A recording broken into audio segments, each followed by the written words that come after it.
There are 21 participants already. I just want to say hello, good morning, good afternoon, good evening, depending on what time zone you are from. We have people from different time zones. So today's webinar, again, it's one of those webinars which ANAHE and M3 Center for Hospitality and Technology and Innovation is arranging for different type of methodologies or different topics. Today's topic is Introduction to Network Science and Complex Systems. The speaker we have today is Jalayar Khalilzadeh.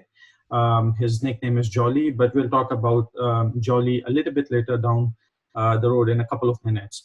My name is Dr. Faizan Ali. I'm an assistant professor at College of Hospitality and Tourism Leadership, which is in USF SM or University of South Florida, Sarasota, Manatee. And I also act as Director of Research Methods and Statistics for ANAHE. I will sort of be a moderator for the session, not really that I want to moderate, but just to make sure that everything goes in its correct form or whatever we intend to do. All right, so Jalayar, I will take a little bit of your introduction from my end. Later, if you want, you can talk more about yourself. Jalayar is a PhD candidate at Rosen College of Hospitality Management at University of Central Florida.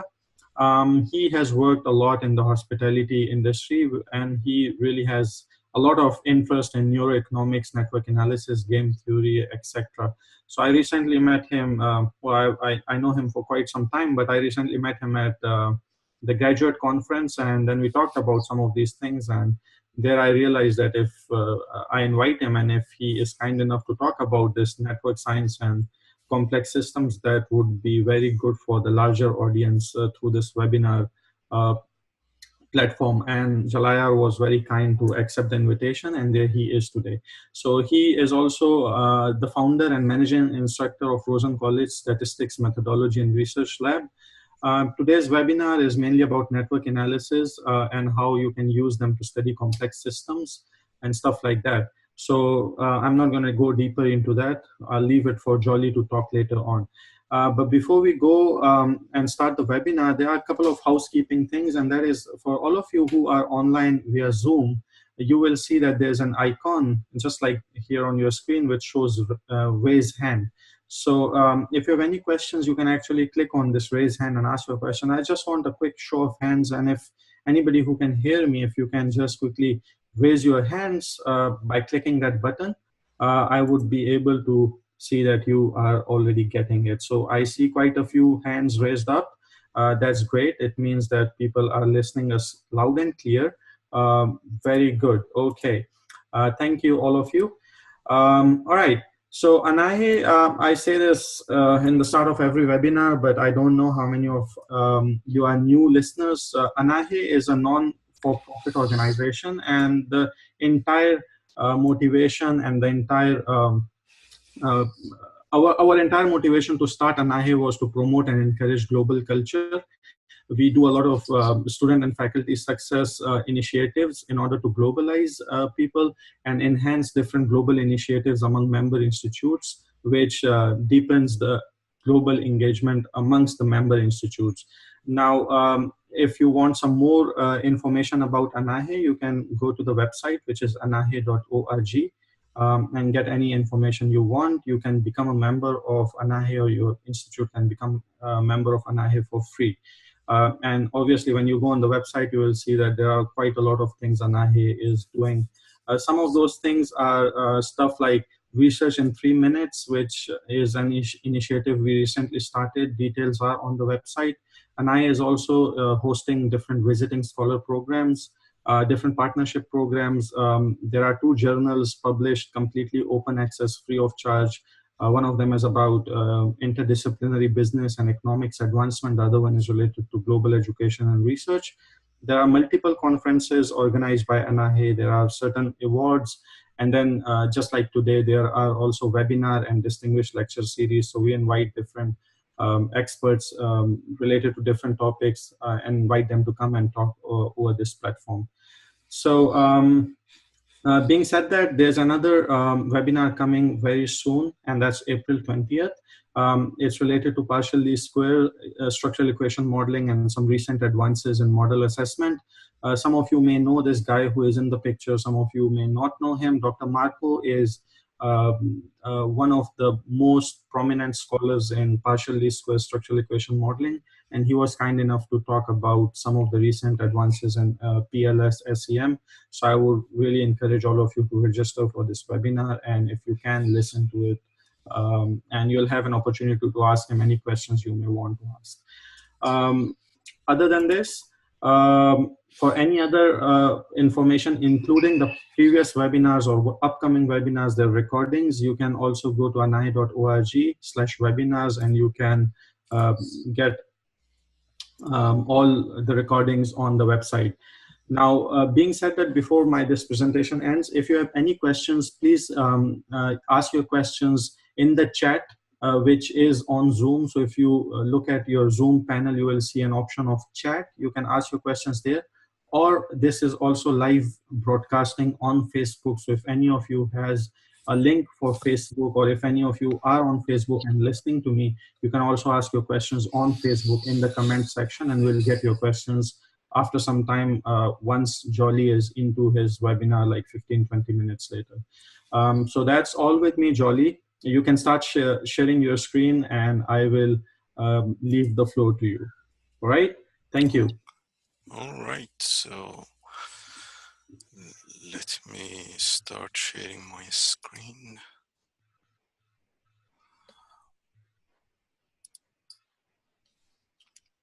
Okay. So, do you see my screen now? Yes. All right, let me start the PowerPoint as well.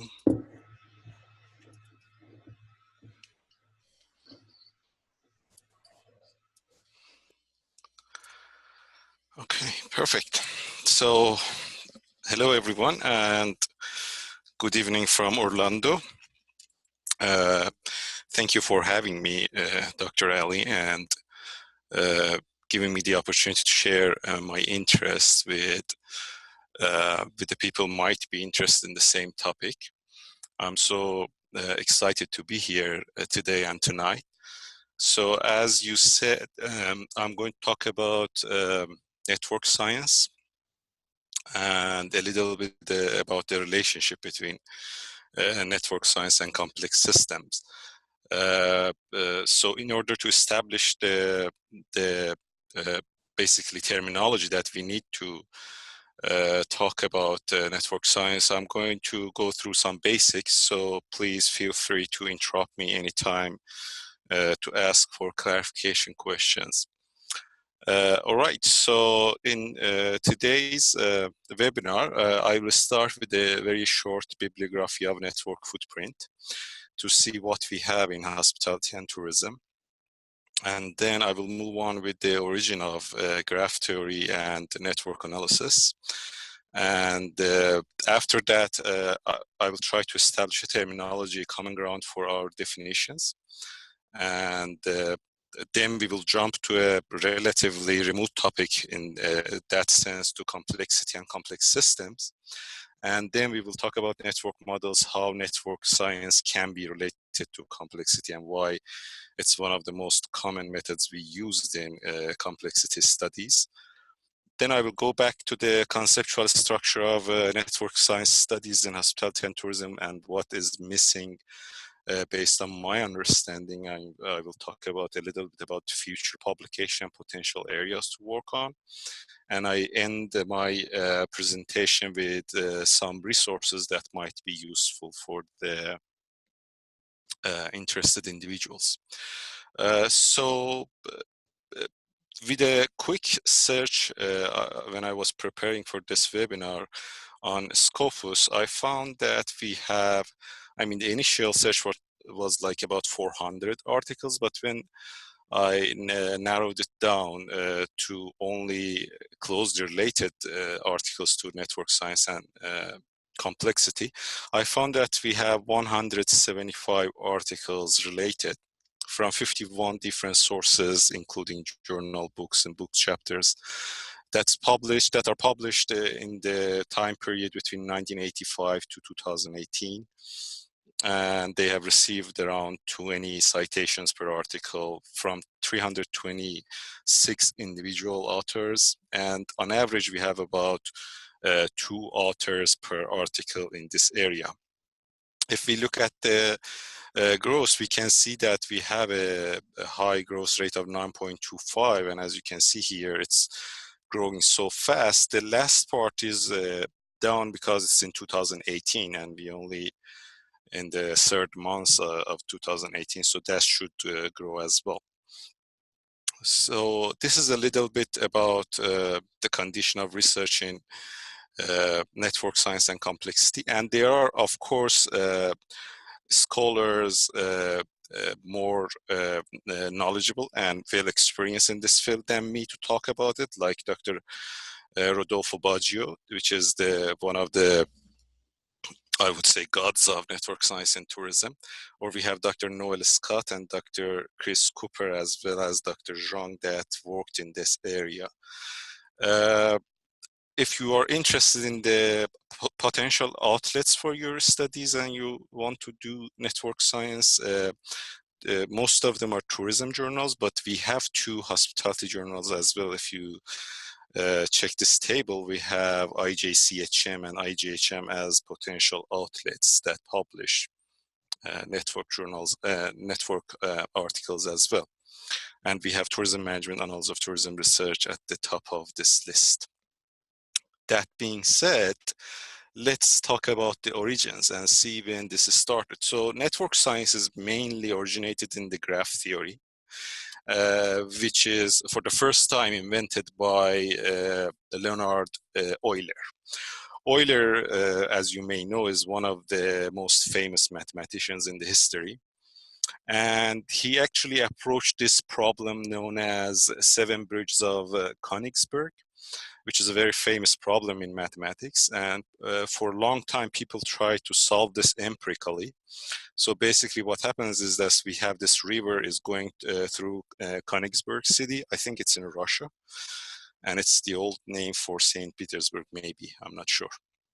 So it's divide the city, like we have a area in the middle, this island, and then we have a piece of land up there, we have a piece of land down here, and then we have a piece of land here. And these are connected to each other with these 7 bridges that we have in the image. People try to walk through these bridges and pass through these pieces of lands with a simple rule that it doesn't matter where they start or where they end, but they can only pass through these bridges only one time. And for a long time, they couldn't solve this mystery until Euler approached this problem, saying that let's take this problem and instead of looking at as a geographic problem, make these piece of lands as dots and these bridges as lines connecting these dots. So something like this. And then he tried to solve this mathematically, and actually he proved one of the earliest theorems or axioms of graph theory, that if you have a vertex that is not end vertex or the beginning vertex of your graph and has odds number of lines to it, you cannot use all those lines to enter and exit from that vertex.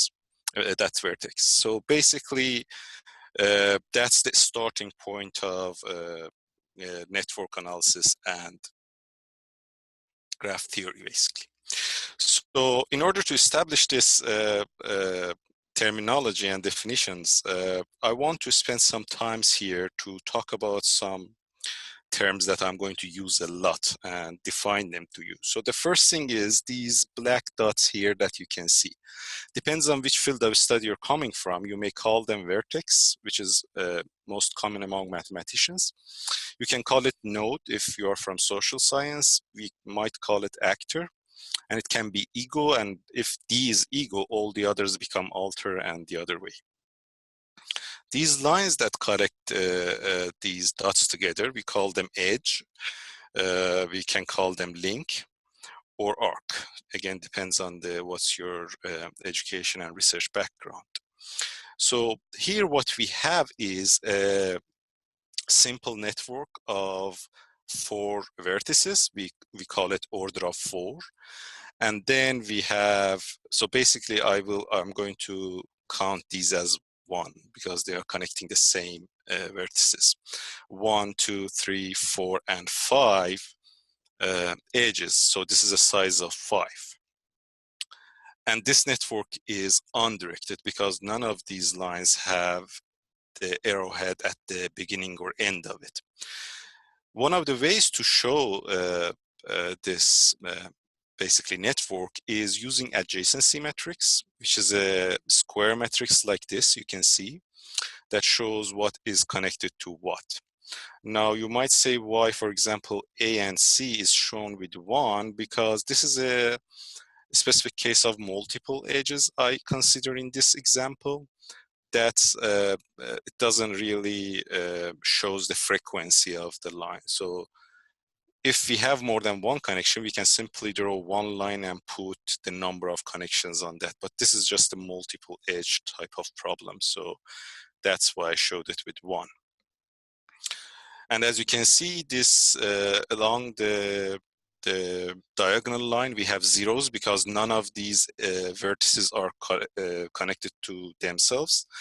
And another property of this matrix, this adjacency matrix, is that it is mirrored from the diagonal. So what we have in upper triangle, we are going to see in the lower triangle as well.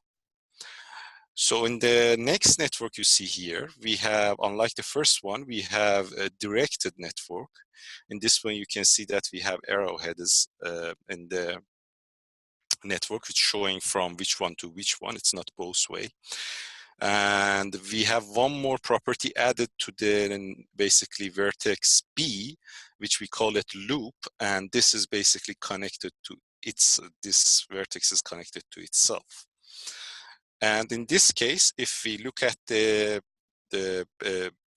value of the basically edges here, you can see that all of them are 1. That's why I didn't put the values, and only one from C to E is 85. So if these are people, and these are the number of phone calls they made, all of them call each other one time, but C called E like 85 times. That's the value basically showing over there. That value makes this graph a weighted graph.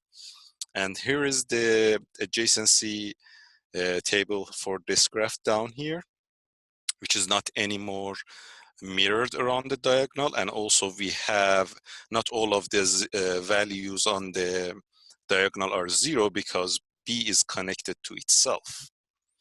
Now, another important concept here, before to talk about what are these vertices and edges, is degree. And degree is simply the number of these lines around the vertex. So for example, for D here, we have a degree of 3. We call it degree centrality.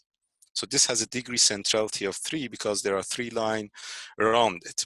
So if I want to show you on this adjacency matrix, A up here has a degree of 3. So if we add these up, it's add to total of 3, and it's the same as adding these in column. So it shows that A has 3 lines out of that. So we consider these doubles as 1. So it's connected to B 1 time, it's connected to the C 1 time, and then it's connected to D. So it has a degree of 3. But in this case, in adjacency matrix down here, if you look for A, if we add them up on the row, we have a total of 1. But in column, if we add them, we have a total of 2. So in this type of directed graphs, we have in degree and out degree, basically. So if you look at vertex A, there is one arrow coming in. That's the in degree of 1, which is the sum of this row. And then we have 2 arrows going out, which is the sum of this column, which make the out degree of 2. So totally, we have 3 lines, again, the degree of 3, but in degree of 1, out degree of 2. Now, in the network studies, we can consider these dots or vertices as people, as employees, as students, as organizations, even as city. So it depends on the study. We can give any unit of analysis to these vertices as well as edges. So if these vertices are, for example, organization, these arrows can be, I don't know, communication between these organizations, calling to each other or sending mail to each other, or giving and borrowing money, that type of financial relationship. So any type of relationship, if these are people, this can be friendship, or if this is Facebook, this can be friendship on Facebook. So anything basically coming to your mind that is a type of dyadic relationship, relational type of data. Now, the last question the last concept I want to talk about before moving to the types of study we conduct on this is that, for example, in the in degree of node E, should we say the in degree is 2 or 86? So this is a question of whether you want to consider a weighted in degree or generally weighted degree or just a degree. So there is a relationship between C and E, and that makes the total degree of E as degree 3 with 2 in degree. But if you consider the number of times that one relationship happened, that can be 86. So basically, that's the matter of whether we consider weighted degree or just simply the degree of the structure. Now, if we are studying network, we can study the structure of network, what we have here as the structure you can see, like which node is central, how many lines are coming in, how many lines are going out, or who are the people connected. Or we can study procedures or processes. So for example, if something is passing from A to C, this can be uh, uh, uh, like illness or something like that. It can be infectious disease. It can be a contagious behavior. It can be information. It can be adopting a specific technology or anything like that. So if we're talking about that type of studies, we need to know about some other concepts as well. So consider this one. We want to leave A and reach F. So there are multiple paths to do that. One is this one shown in red. So we have a path length of 4 from A to C to D to E to F. And then we have a shorter path here from A to D with the blue, and then from D to F. Actually, this is the shortest path between A and F. So we call this path as a geodesic. So this path is the geodesic distance between A and F, which is length of 2. Couple of more definitions, and then we start talking about complexity. So these nodes that can have different types of unit of analysis, they are not required to have the same unit of analysis. So for example, in this case, we have A, B, C, and D all in capital letter. These can be, I don't know, clubs, for example, or organizations. And then these blue dots or blue vertices can be people having the membership of these organizations.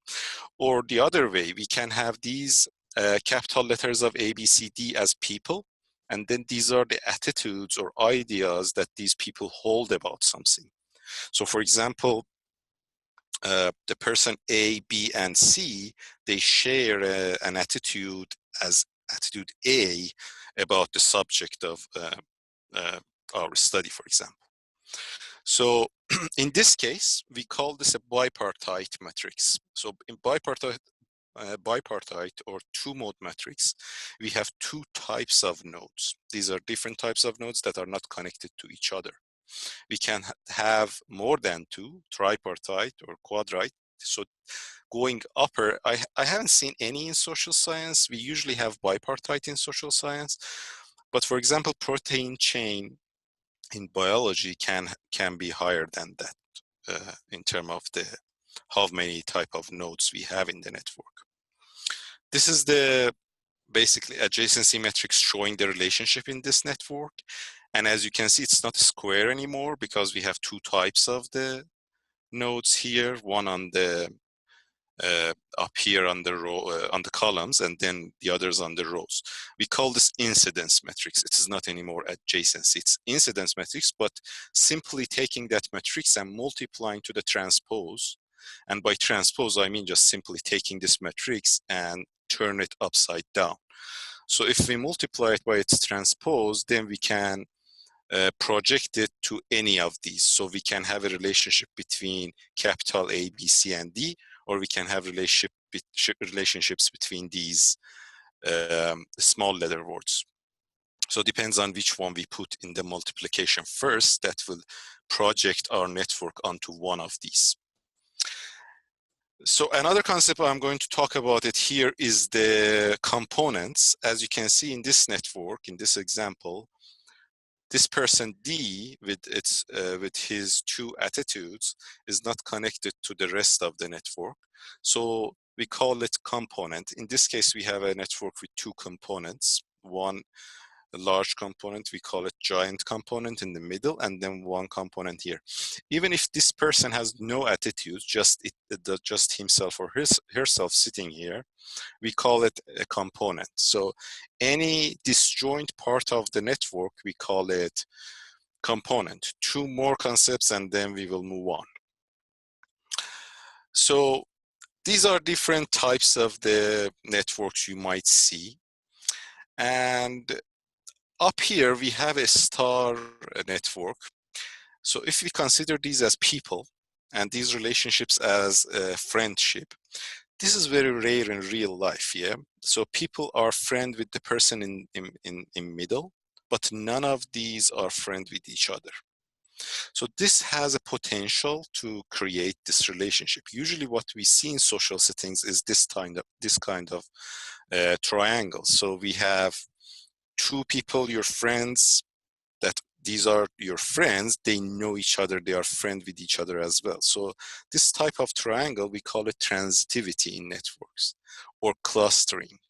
So as you can see, this is a perfect clustering. Everybody here knows each other.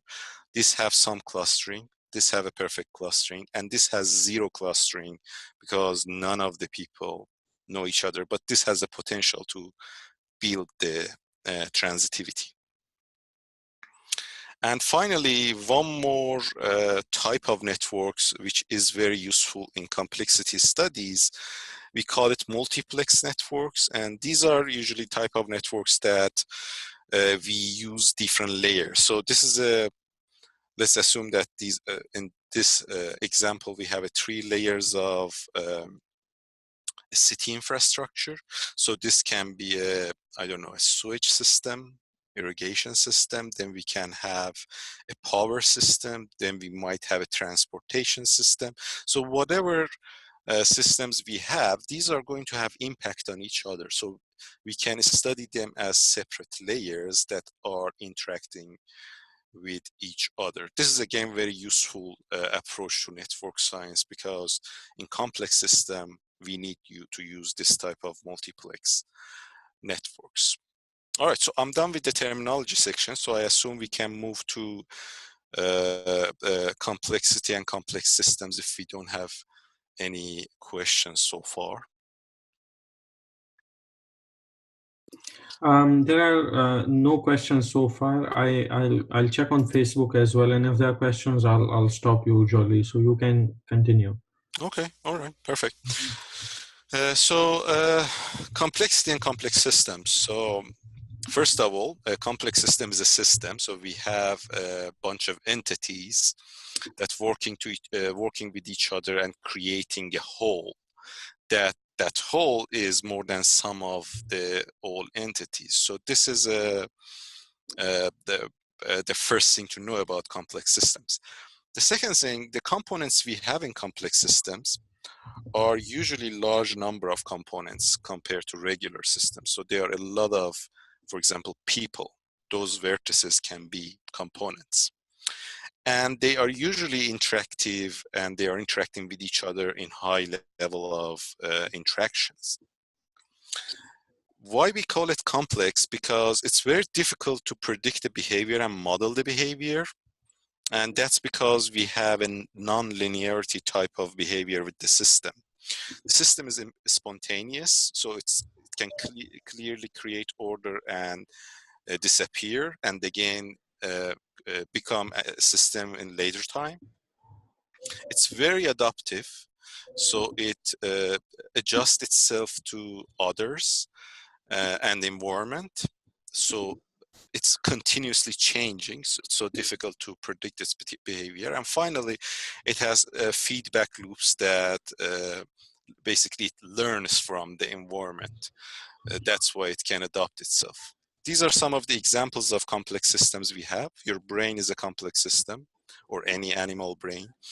The body we have is a complex system. The ecosystems are a complex system. The communication system we have a complex. A city is a complex system. The economy is a complex system. Human society is complex. Climate is a complex system.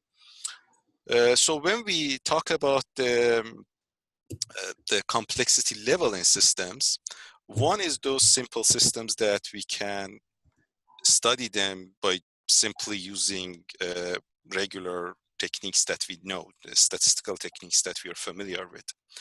Those techniques are also sufficient for complicated systems, because complicated systems are understandable and we can predict them. They are complicated, but still we can build a model with acceptable parsimony to predict and explain these systems. The problem starts with complex systems. In complex systems, we cannot usually use the traditional, the classic statistics we have to model the system and predict or explain the system. And the highest level is the chaos, which literally there is no pattern to predict. It's very difficult to understand, and we may never fully understand the system. Now, when we see these characteristics, this is the reason actually why network science is very popular studying complex systems, because unlike the other statistical techniques, network science is not a reductionistic technique. We are studying all the components, and they are simultaneously interacting with each other. They are connected to each other, and they have impact on each other. That's why network science is very popular in complex system studies, and we can use networks to study these systems. In order to study complex systems, we have different models in network. I'm going to talk about 5 of the most famous models. So these first 3 models I'm going to explain first, and then compare them, and then spend a little bit time at the end of my presentation on these 2 ERGM and dynamic models. So starting from the random models, Ardeshraeny in 1950 started these type of models. This is what you see in a random graph. The size of those vertices is based on the degree of the node. So these larger ones have higher degree, and you can see these very small ones have degree of 1 on the periphery area. And also we have a bunch of nodes up here that are not connected to the network. So in this specific network that I simulated using Ardeshraeny model, we have order of 400, meaning that we have 400 vertices that are connected to each other with 747 edges. So this is a very basically low density network. Out of all the possible lines, we only have 700 of them. And the transitivity also low. You can see that it's 0.007, meaning that in this network, at least, your friend's friend is not your friend. So in other words, clustering is not that high. The average distance to reach any nodes on this network is 4.6. As I said, the density is very low, and the mean degree is 3.73. So we have 11 components, 1 giant component in the middle, and then 10 nodes staying out of the network. And on this side, we have the degree distribution of this network. As you can see, it follows a Poisson degree distribution close to normal, with a little bit of skewness on the left, basically right skewed, sorry. So this is the random model. The problem with this model that is not very common today is not that we don't have any random, but they are not very common models, that in real world, people, organizations, cities, or anything you want to consider as a node are not connected to each other randomly. They follow a specific logic. So in 2000, basically around 2000, late 90s, physicists start studying social networks as well as other types of networks, and they realize that we have a type of network, we call it scale-free network. The difference here is that some of the vertices here, as you can see, are much bigger, so they have higher in degree or out degree or degree in general. So basically everyone else in this type of networks are connected to these big nodes. So that's the difference between random networks and scale-free networks that we have. In this example, again, we have 400 nodes. This time, even lower number of edges, 399. Transitivity is 0, so there is no other alternative way of connecting these nodes except from the hubs. We call these big nodes as hub, by the way. The density of the network is even lower, and the mean degree is 1.7. The average distance is much higher than the previous one. And as you can see, it's because of the type of relationships. They are all should go through these hubs. And finally, we have one component that all the nodes are connected. On this right side, you can see the distribution of the degree in this network, which is nothing close to what we had in a random network. In this one, we call these family of fat tail distributions. And this is specific distribution, we call it power law distribution, meaning that a lot of nodes with low degree, like 1, in this case, like about 300 nodes with 1 degree. These are all these small nodes. And then like a couple of them, 1 or 2 of them with 15 or more degrees, which are these larger nodes. When I compare random and scale-free networks, I'm going to show a better model to understand this. The third types of the models that solved another problem, which was the transitivity problem, we call them small world models, are based on the small world experience that most of you might be familiar. We call it 6 degree of separation. So it says basically between you and any person on this earth, on average, we have 6 other people to reach. So if you randomly send the package to somewhere and ask the person to send it to someone after 6 steps, because they are going to send it to someone that they think might know the person, after 6 steps on average, they should be able to deliver the package to the person. So this is a roughly like explanation of what we have in a small world. And as you can see here, the transitivity is very high. We have almost half of that. So 55.55 here shows that these nodes are connected to nodes around them first, and then some random connections between long distance nodes that you can see here.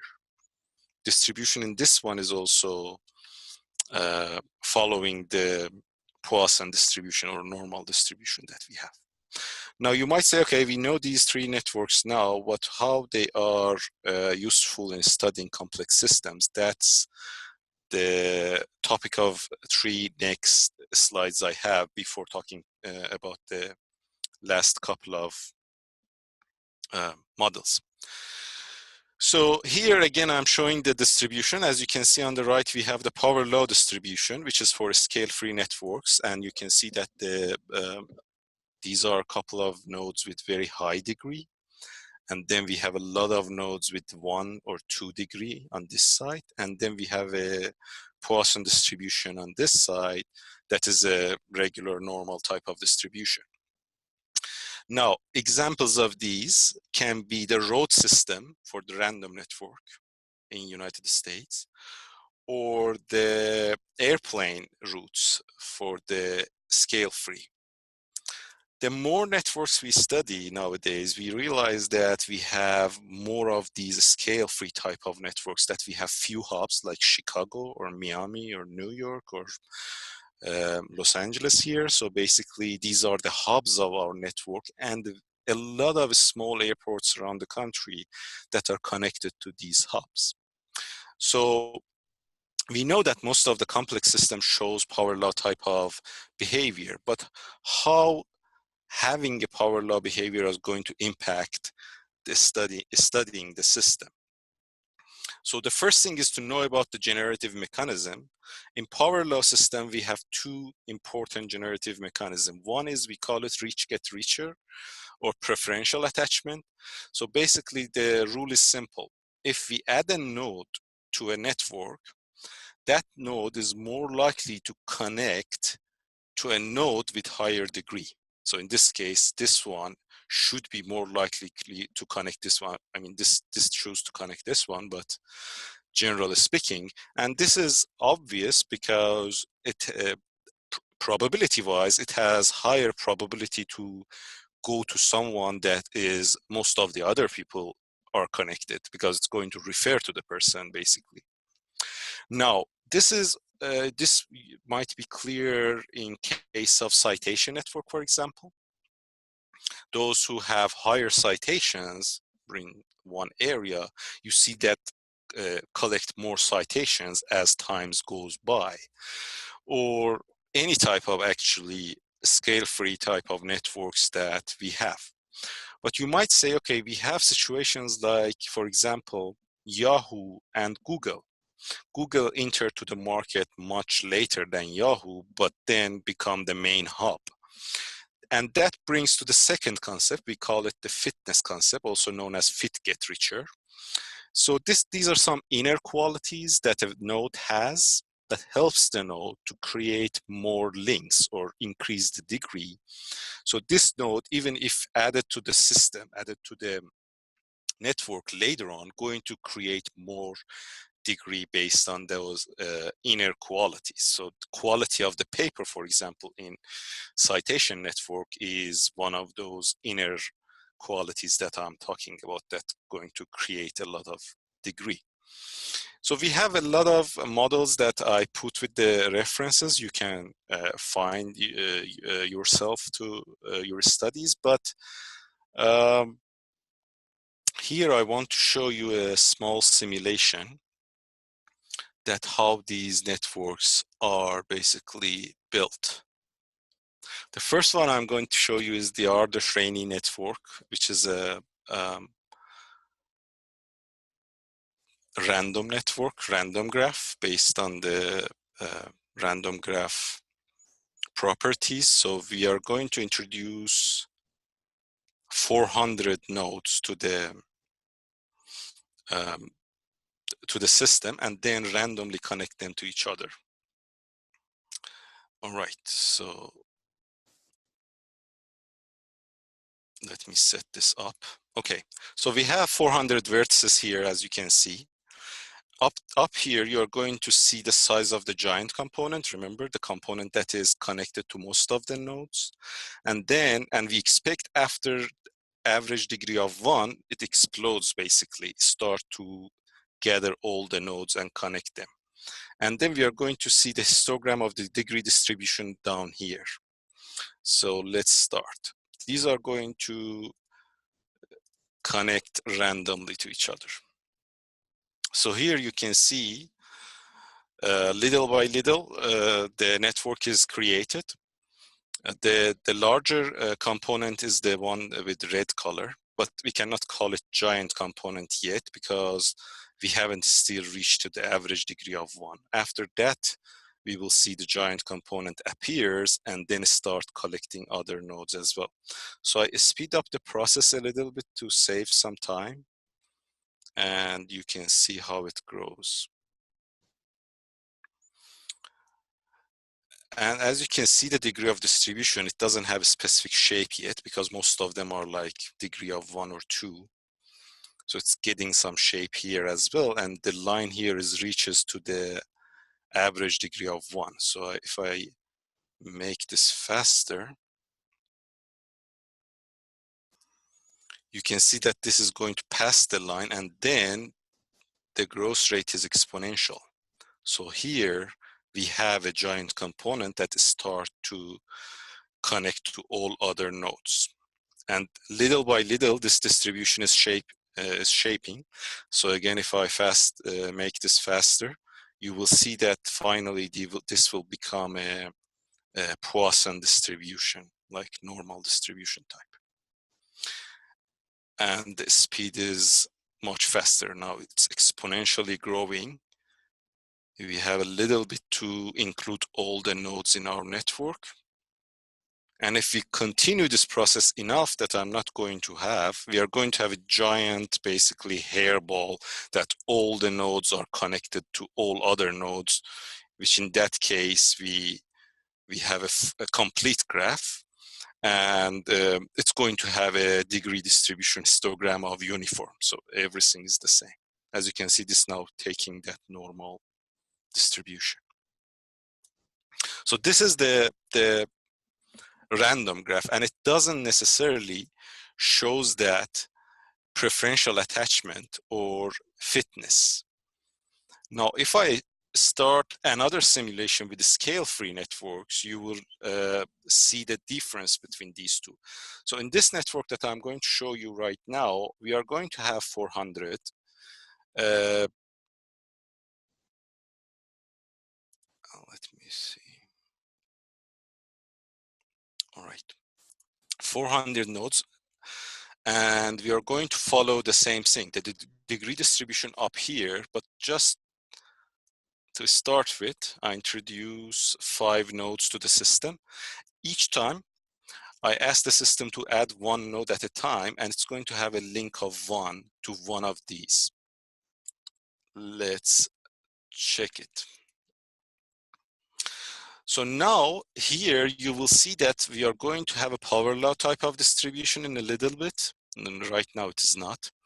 And then if you look at the nodes here, it's not that more or less all of them have the same degree. We have a lot of nodes with degree of 1, and then some of the nodes like in middle here, here, or here with very high degree connecting all others. That's basically the points that hubs start forming. Complex systems usually have this characteristics of having a hub in or multiple hubs in between.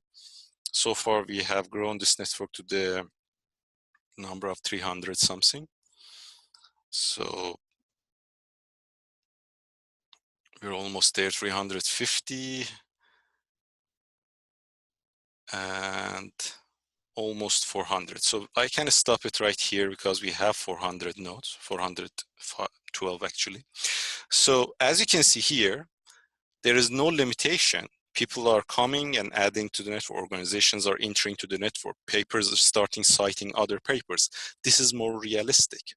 In the random models, we don't have such a property. We have a limited number of nodes, and then we start building the edges between nodes. But here, we can add nodes to the system and also build links as well. So these are 2 examples. I'm going to show this the third example of a small world on the slide that I'm going to talk about dynamic networks. So the next property that is important to know about this system is that they show different properties in terms of attacks and percolation. So basically, in percolation, we might remove one of these vertices.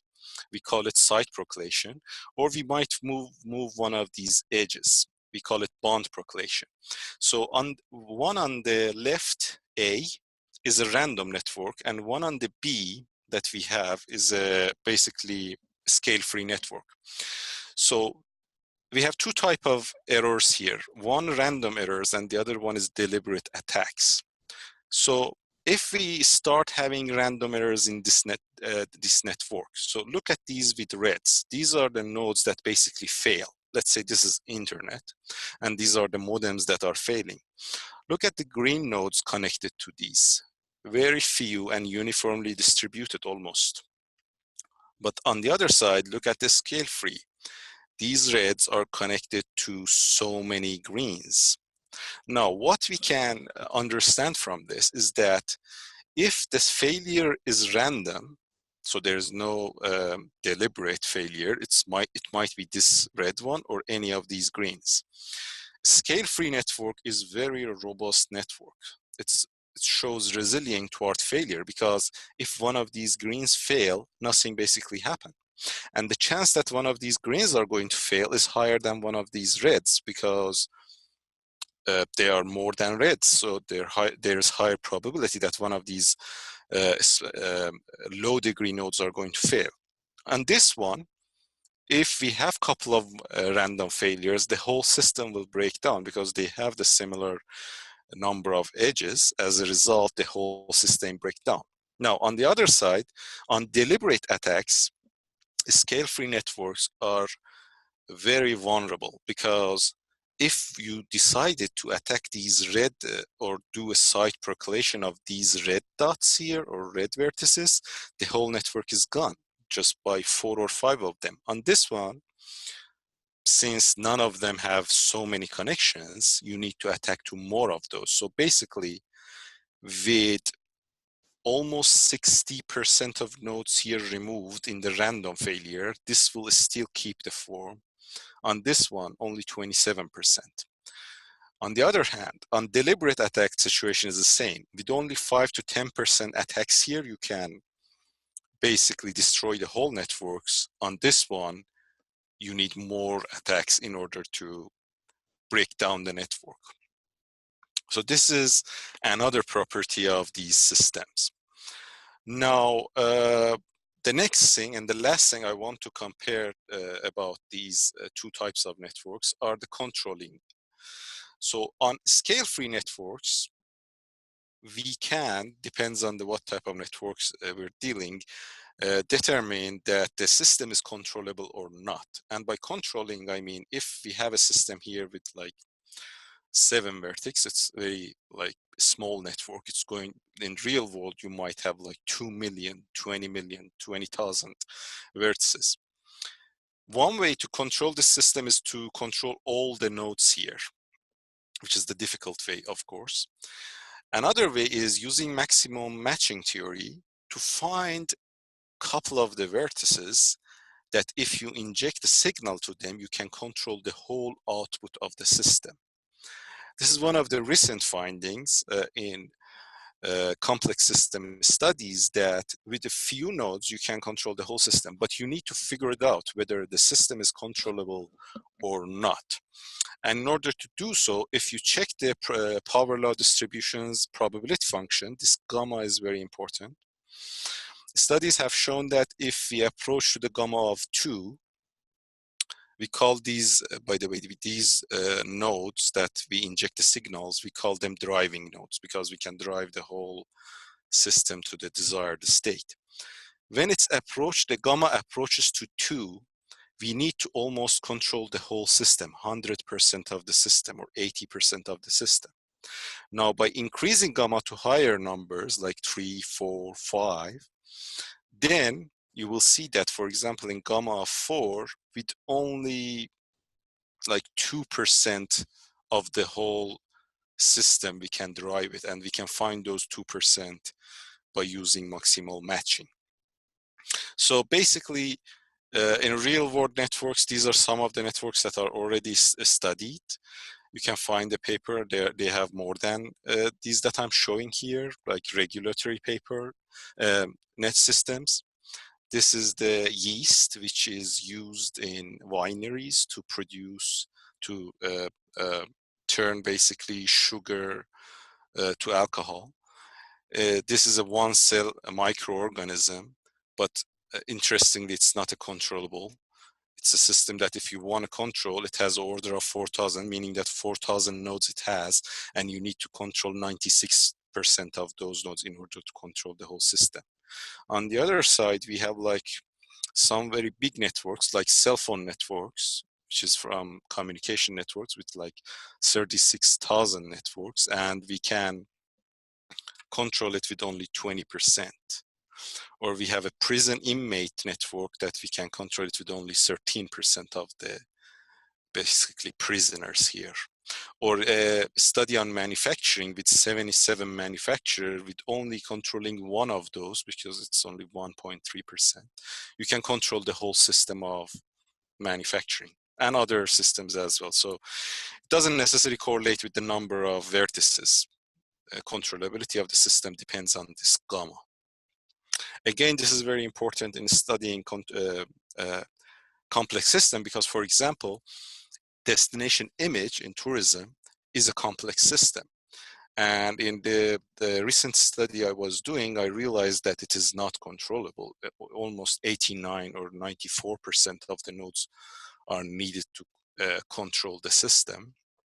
And also it was a scale-free network, so it was so vulnerable to attacks from competitors, from the people who have the same destination, from countries or destinations who have the same type of image that your destination have.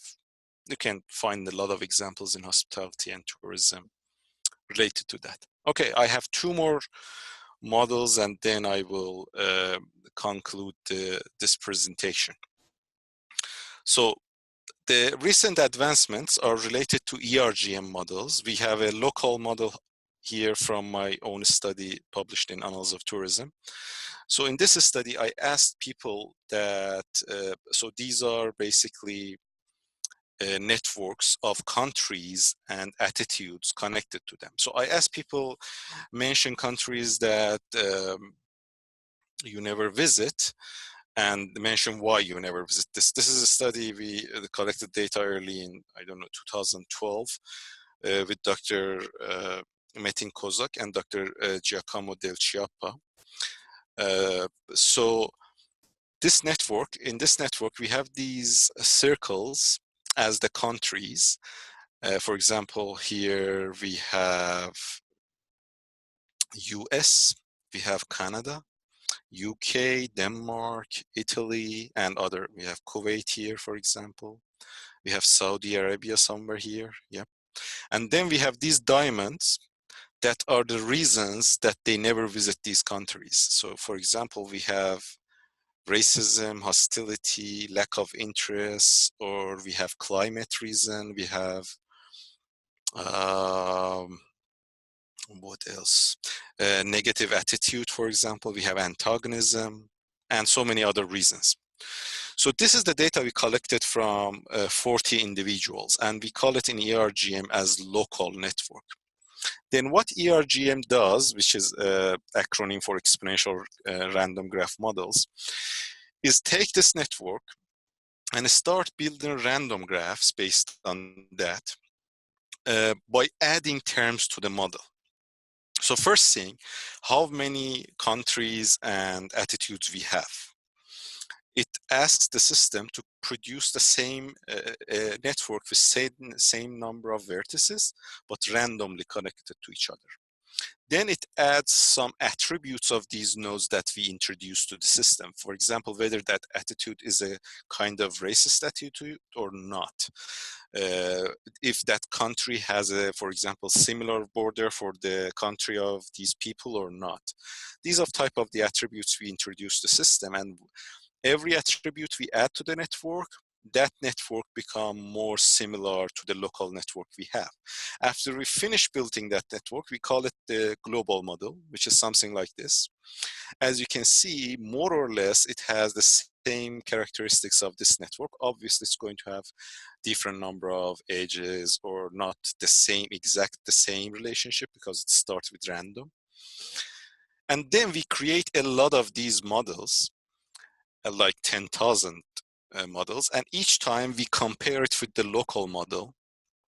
As a result, the errors that we accumulate during this simulation creates a distribution, so we can test hypotheses. So this advancement, this elegant solution to network analysis basically moved network analysis from solely descriptive type of analysis to inferential type of analysis. So we can now test hypotheses based on the attributes of these nodes and see if the whole shape of the network is dependent on those attributes or not.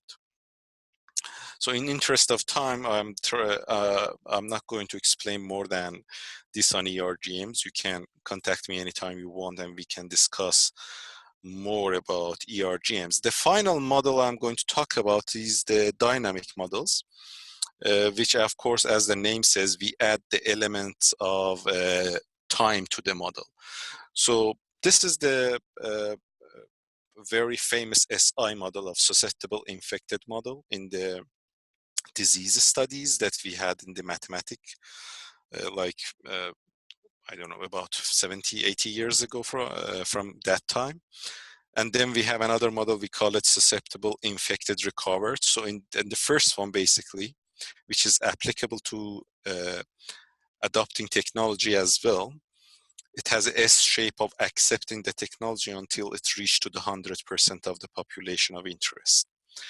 In this one, which is not very technology related, but in disease, it has a lot of use.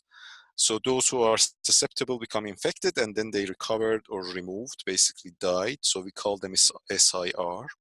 So we have three different graphs of susceptible, recovery, and infected. And finally, we have SIRS models. So it's similar to the first one, but it's not going to reach to the 100% because people are going to recover and again become susceptible, like the influenza in this type of disease that you might become infected more than once in your lifetime. Now, these are mathematical models. Without network, we have studied a lot of disease with networks successfully. But by introduction of the dynamic networks in around 2000, 2005, we start using these models on the networks, and basically the accuracy of the models improved significantly. So one example for this can be the small world network. I can share it with you right now, and we can simulate to see how we can study this type of basically dissemination on the networks. It can be dissemination of knowledge, technology, disease, or whatever you are studying. So I'm going to create a small network with 116 nodes. So this is the small network. Let me create it again. So this is a small network. As you can see, every node is connected to immediate nodes. So this one is connected to four of the nodes around it. And then the problem in this one is if this node wants to reach, for example, to this one, consider this as a stadium of football. It should pass all these nodes and it will take a lot of time. So we take some of those lines and rewire the system. In this case, let's rewire the system with 7%. A little bit less than that. Let's make it 5%. So we took 5% of these lines and rewired them randomly. Now, if this person wants to get here, it's much easier. With 5 steps, it can get here and then move here, and 5 more steps, and we are at the destination. So the good thing is now the length is smaller. The bad thing is if a disease starts to disseminate in this system, the infection grow up in this system, it might spread so fast and get out of the control. So let's start the process. So I give the 12% chance of becoming infected and 16% chance of getting basically recovery. And then you can see that how it start growing to the system. Since the probability of recovery is higher than probability of infection here, not everyone is going to accept, going to be basically infected. And this will continue through time. But if I increase the probability of infection, all nodes might become infected. Now, this might be a little bit remotely related to tourism, but if we check the same thing on SI models, so susceptible infection model, this one, in technology adoption, actually, it has a lot of use. So we want to see who is going to adopt the technology, from who and how long it will take for the system to become infected, basically everybody using the technology. So in this case, again, 117 nodes. Let's set up the network. And this is the network we have. And I'm going to start the process of spreading the technology a little bit faster. So you can see that everybody in a short time start using the technology. That S-shape that I talked about, we can see it here. And of course, these not connected components are not going to adopt it because they are not connected to the main system. So these are the type of systems that we can study with dynamic models. So now the problem, I think, is that we usually focus, these are the areas that we focused in hospitality and tourism studies. We have studied in tourism economic, marketing, tourism market, tourism development. Then we have another cluster down here for the stakeholders, destinations, decision-making, and tourist behavior and attractions. Then we have one cluster up here. The main topic is social capital. We have conceptual frameworks, competitiveness. So these are the type of studies less used, empirical data mostly. And we have ecotourism as well.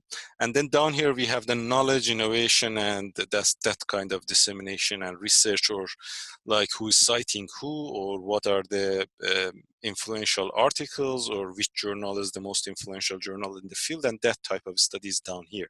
So as you can see, there are so many missing elements of complex systems that we can study. Mainly we focused on social network analysis rather than network science. But if you ask what type of studies are those studies, I can show you this graph basically here. So applied complexity like biosystems engineering, innovation and technology, this can be very common in hospitality studies. And I haven't seen any using network science. We can study public health and healthcare, which is correlating with hospitality significantly. We can have urban complexity as well, which is again related to like smart designs, smart tourism, smart hospitality systems. We can study education systems and so many others that are basically right now missing in our studies. Finally, I have some resources to share, and then if there is any question, I'm more than happy to talk about it. So these are the books that, since I reached to my 1 hour, I'm not going to talk about one by one. So basically, you can later on have a look. They are for different interests. These are some general texts, by the way, here. These are some general texts that helps interested people to study about network science. Then we have some instruction books if you are interested in using like softwares to study network, different type of network analysis. These are the books I suggest. And finally, we have resources. These are only few resources or softwares that software packages that I've used. You can find more than this. The biggest package I use on R is S.NET package with all of these packages related to that. There are very good packages on R about network analysis, like iGraph. You can simulate networks and study experimental networks type of studies. If you follow this link, you will find a lot of other interesting articles, books, and software. Payek is good for big data analysis on networks, and Gephi is good for basically visualizing the networks. So this was a brief, basically, introduction of network science and complex systems and what type of models we can use and what are the typical behaviors we are expecting from scale-free networks. But the in-depth discussions of these can lead to, I believe, numerous improvement in the hospitality and tourism knowledge production. But since I have only 1 hour for my presentation, I'm going to avoid those type of in-depth discussions. and I will be happy if there is any question to answer that. Thank you, Julie. This certainly was interesting, though a lot of it was a little bit complicated for me. So I have to go through this video a few times in order to make me used to it. It's a lot of new terminologies and everything. But thank you so much, and I really feel that it can be very helpful for a lot of researchers and scholars. We do have a few questions, though some of the questions you have already answered, Okay. because there was a question said, are there any programs to conduct network analysis, which you said in your last slide? Yeah. And then there's another question, and that is, are there any empirical papers using big data for network analysis in tourism? So In do you know? tourism, Yeah. I haven't seen.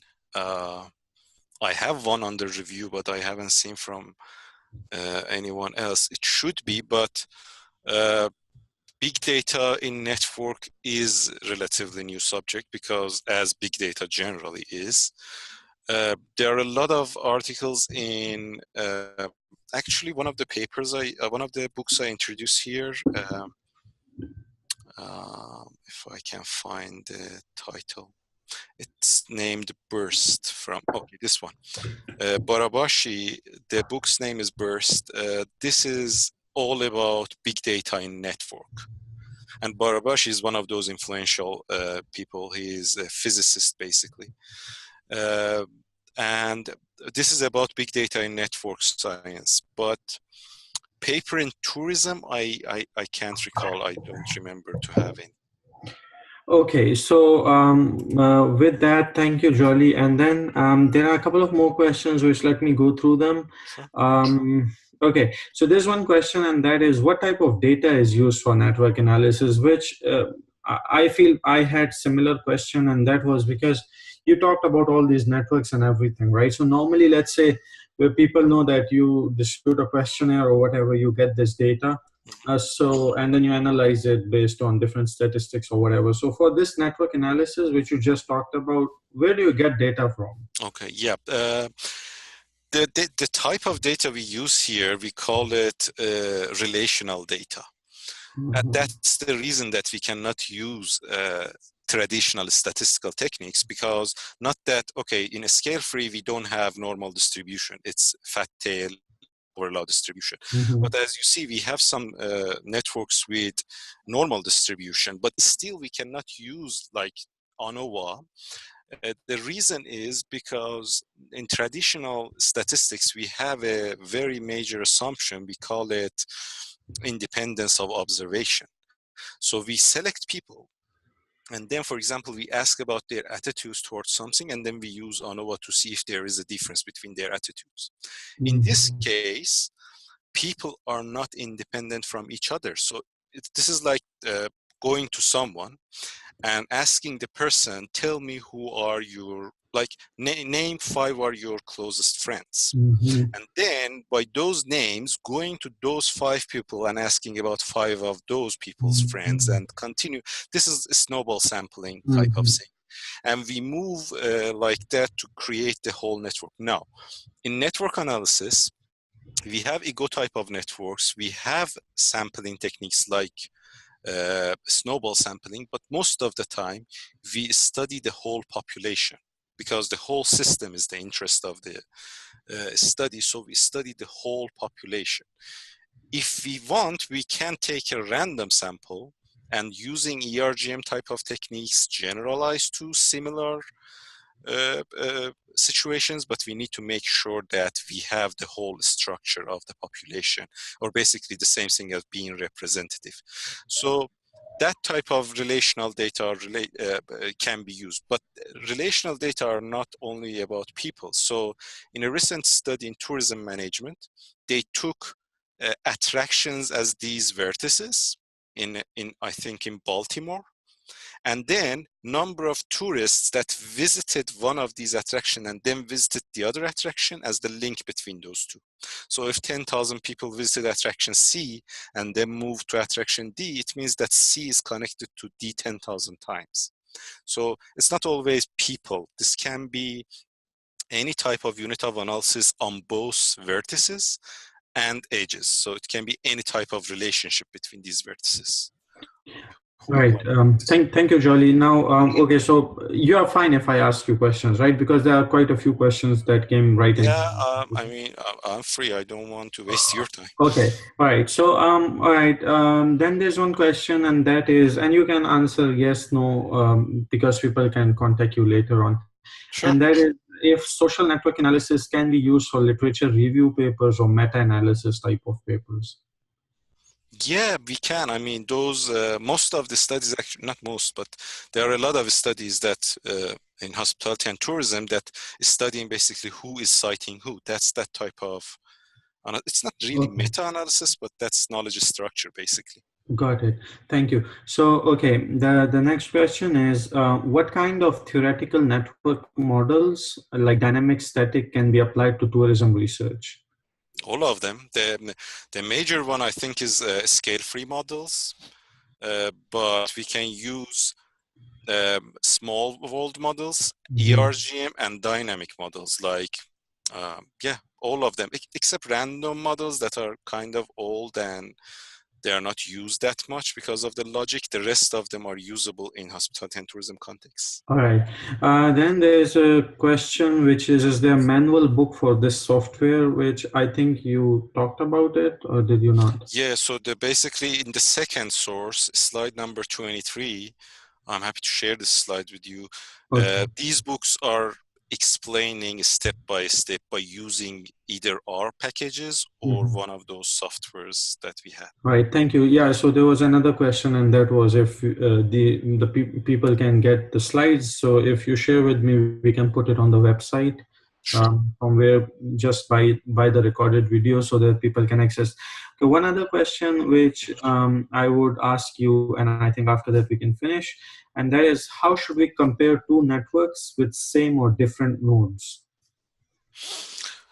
In case of same nodes, if like these are like people or organizations that in two separate time period we collected data, I have seen articles that use non-parametric techniques like Wilcoxon type of things to compare their degree or other types of properties like betweenness, closeness, or any other centrality. But if you want to be safe, it's better to use, like, for example, I usually use, in this case, SNA package, and I conduct ANOVA, but this is not the classical ANOVA. So this is more of a logistic regression type of ANOVA, and it compares each edge solely to see if the same relationship exists on the second network or not, and then it will give you significance level and everything else as if they are different or similar.